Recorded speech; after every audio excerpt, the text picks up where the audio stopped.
गुलशन सोमरो।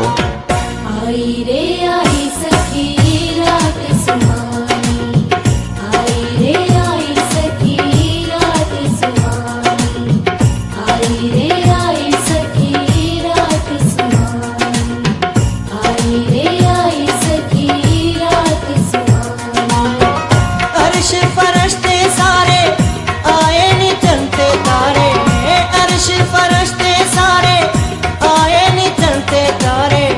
लाल कलंदर की सेज सजाओ ना, आओ रे आओ सखी मेहंदी लगाओ ना, आओ रे आओ सखी मेहंदी लगाओ ना।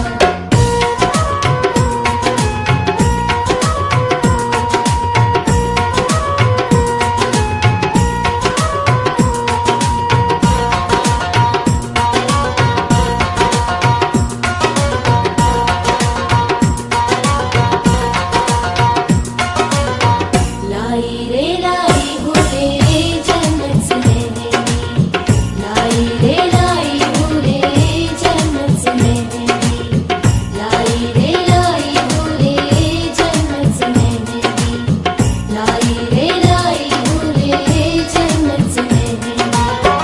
मेहंदी का रंग देखो बजे जलता रंग देखो, मेहंदी का रंग देखो बजे जलता रंग देखो। खुशी के ये गीत मेरे साथ तुम भी गाओ ना, आओ रे आओ सखी मेहंदी लगाओ ना, आओ रे आओ सखी मेहंदी लगाओ ना।